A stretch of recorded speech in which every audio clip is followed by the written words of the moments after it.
Thank you for joining me on this last segment on today's show. We're going to recap just one free agent situation before we get on out of here on today's episode. Regarding free agent safety Justin Simmons, he was released this offseason by the Denver Broncos in March, actually, because of just salary cap situation. What he was getting, paid as his salary just wasn't going to line up with what the Broncos were looking to do going forward, obviously with how everything fell apart with Russell Wilson and them just being in a huge hole, in a huge debt after, having to pay off that massive contract. It didn't make sense to keep Justin Simmons on the roster because he is getting paid around $15 million per year after that initial 4-year deal that he received a few years ago. That $61 million deal, 4-year deal. He's getting paid around $15 million. You can't have that on the books trying to rebuild and climb yourself out of this hole that you've dug yourself into. So he still remains a free agent. He is still one of the more sought out free agents, I would imagine, along with guys like Stephon Gilmore and Connor Williams in that market. But he recently talked at a charity golf event last Thursday and caught up with the media caught up with Justin Simmons on where his situation stands, if they could get any sort of inclination of what his next step could be in his career. And basically he said he believes that he'll end up signing to a place where he's valued, and he's just remaining patient at the end of the day. That's what he wanted to get across to the media. But more specifically, he said in a brief statement, "I've always said from the jump that I want to play for a contender, and I feel like I can be the missing piece for a lot of teams to get them over the hump." And it's hard to argue with him from a standpoint that he has built a pretty decent reputation in the NFL already. In the last few years, I want to say since he was 27, 28 years old to now being a 30-year-old, I think that period was really a stint where people looked at him as a top 5, top 4 safety in the NFL, and how he impacted that Denver Broncos defense, because even if their offense was a little discombobulated, they weren't really figuring out the quarterback situation on defense, you had him anchoring that whole unit. You had then draft Pat Surtain to combine with him. That defense was still looking pretty solid as a unit, but obviously with how the cap rolled out, you couldn't keep him, and that's just a decision that you have to make at the end of the day. But based on salary, on what he's making right now, Justin Simmons is still just outside of the top 5 highest paid safeties in the NFL after some more recently got their new deal. So he is still getting paid pretty decently in the safety market, but right now where he is, it is a weird situation if we're trying to answer the question of when do we expect Justin Simmons to get signed, because like I mentioned, he was released in March, so now we're almost halfway through July, or just about halfway through July, and we haven't seen anything really start to gain traction, nothing really heating up with any team in particular. So when is this going to happen? When is something going to get resolved? No clear indication of it up until now. Justin Simmons said he could even sign tomorrow. He could sign 2 weeks into training camp, maybe just before the first game of the regular season. He's keeping all of his options open and just really banking on the fact that people will look at his tape, look at his resume, and see that adding him could do a lot more positive to their team, a lot more good to their team than just waiting out and rolling out with whoever they have at safety right now.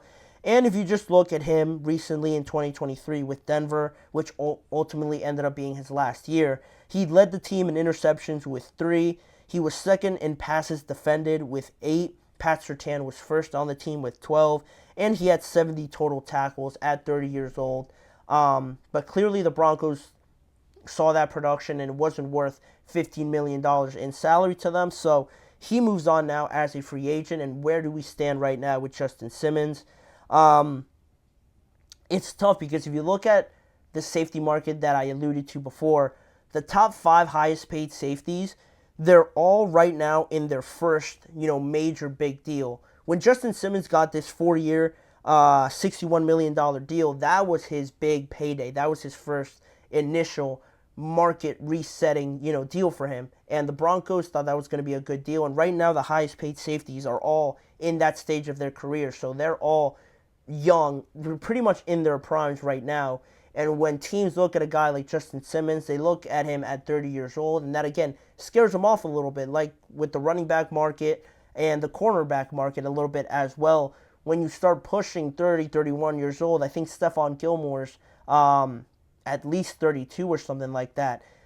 Teams are a lot more cautious and a lot more hesitant to go out there and seek these guys because they'd much rather side on the side of youth than go over an experienced guy that could get hurt a lot more just because of age.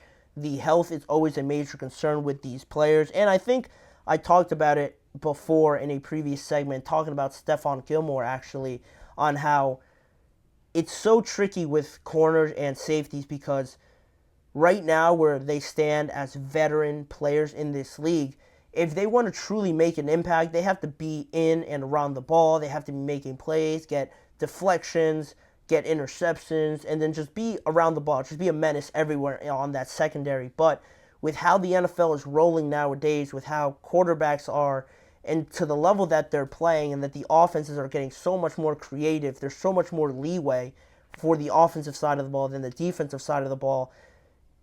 On the defensive side of the ball, if you're trying to get paid, oftentimes, with how good these offenses are, it could really limit how much you impact the game, because if you're playing safety and you're covering one half of the field, that's great. You're shutting it down. No one's looking that way, but that's the problem. No one's looking that way. They're picking apart the other side of the field, and they're still putting up 18, 20, over 25 points or something like that on your defense, and you're getting paid all this money to just not really be a factor. And that's unfair, of course, because you can't really determine that, but that's where the NFL is nowadays. It's all about points, scoring points, and the defensive side of the ball is almost taking a major hit, getting devalued in a lot of their positions, especially in free agency, where teams are more so going out there and overpaying maybe for a wide receiver or a quarterback just to have them on their team, because they know that the NFL is shifting more into this pass-heavy, points-heavy era right now that we are in the NFL. It's hard to pick up a 30-plus-year-old corner and expect them to be shutting down teams where oftentimes they get the short end of the stick. They're getting called for pass interference. They're getting called for holding. And it's hard to really make an impact that way. So that's where I think the issues lie with a guy like Justin Simmons, a guy like Stephon Gilmore, even though I believe he could make an impact on a team like the Buffalo Bills, who moved on from both of their safeties, the New York Jets, finding themselves in a spot right now where the next 2 to 3 years is their window to win right now. I think Justin Simmons can contribute if we're talking about 2 or just 3 years. Even the Seattle Seahawks, more of a rebuilding situation, but they need a safety, obviously, for moving on from their previous one. And even the Philadelphia Eagles, he says he wants to play for a contender. Reed Blankenship is there. You brought back CJ. Maybe you sign Justin Simmons and just take on the last year of his contract this year that is expected to expire after 2024, and just have him in there as a one-year tryout and then move on from him. Those are some of the options I see as the more likely ones for Justin Simmons, but that's another issue with this. With Simmons on the final year of his deal, with teams, having to sign him on that one-year deal, with him expiring after 2024, and then having to work out a whole nother deal with Justin Simmons. What's that going to look like? What are those negotiations going to look like? Is the team going to find it valuable to try and renegotiate after 1 year of having Justin Simmons on their team? All these things come into consideration when you're talking about veterans, especially corners, like I mentioned, and how tricky it is right now for them just based on where the NFL is going. But when would he get signed? I would probably say at some point during training camp. You don't like to see injuries happen, but I think someone out there is going to need one. The depth is going to be looking a little bit thin at some of these positions. I think it's going to look more intriguing as we head into August after a preseason game or something, that more teams are going to start reaching out to Gilmore, to Justin Simmons, and some of these guys. I think he'll get signed halfway through training camp if I were to put an exact date on it, but that's just me. Tricky situation to go through, but right now, that's where it is. That's where the defensive market right now is for some of these veteran guys. So that's where we're going to leave that segment, and that's where we're going to leave the show. Justin Simmons, hopefully he gets signed soon.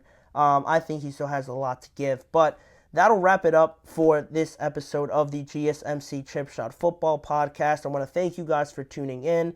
Please remember to like, follow, and subscribe to the show, and also follow the network on all forms of social media as well. If you want to see more of this show on YouTube, check out the GSMC Podcast Network channel and the GSMC Sports Network channel for various forms of NFL content on both of those channels. And as a final reminder, tune in every weekday at 6:30 p.m. Eastern Time for more topics and discussions around the NFL with me, Manny Maradiaga, as your host. Thanking you again for joining me, and I hope to see you guys back here again discussing some more topics with me tomorrow.